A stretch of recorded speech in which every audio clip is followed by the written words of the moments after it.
And we are rolling here. Just your first and last name. I know who you are, but first and last name, and please spell both first and last for accuracy, please. Pat Walsh, P-A-T-W-A-L-S-H.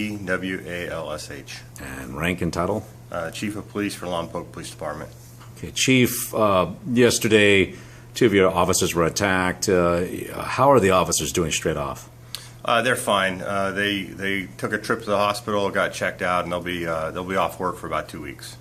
Extent of the injuries, what kind of injuries did they have? One of them received a concussion, lost consciousness for a short amount of time, and the other one strained his back and hurt his arm. We know the details from the nixle that was sent out to us. Just your thoughts as the Chief of Police. 2 of your officers attacked, 2 of your own. Your thoughts about that? Well, you know, it's interesting you look at the news that's coming out in police work lately, and I just think it's important to understand that it's a dangerous job, and these guys go out every day and they work hard.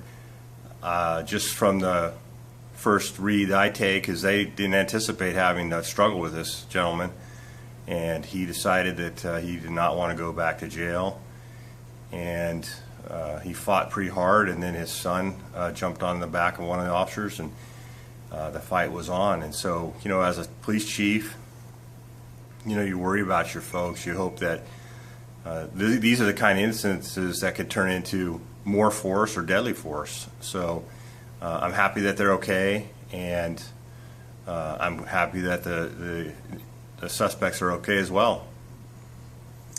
Kind of the circumstances behind yesterday, they were serving a warrant, I believe, right? They were at or a restraining order, I believe is what it was, right?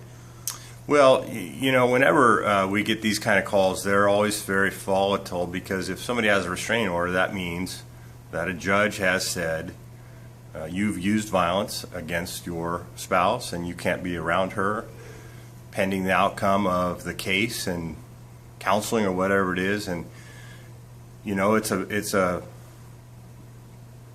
big step to disregard what the judge has to say, and these are the times that spouses hurt each other.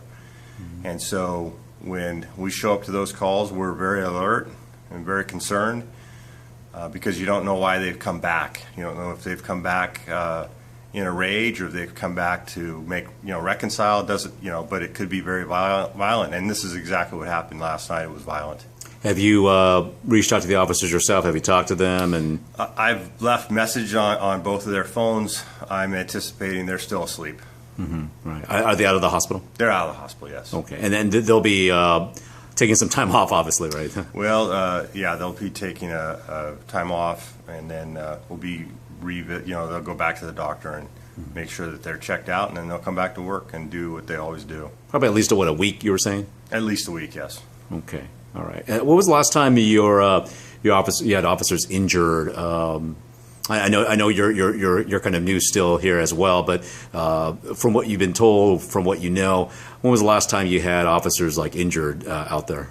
You know, we have somebody get hurt probably once a month. It just depends on what happens, and fortunately Lompoc is a pretty peaceful town, and people respect the police officers here, and this is not a typical event for us. All right, Chief, thank you so much for your time. Okay. I'll show you in Walmart. Did you see that one? Here? In No. I can't remember.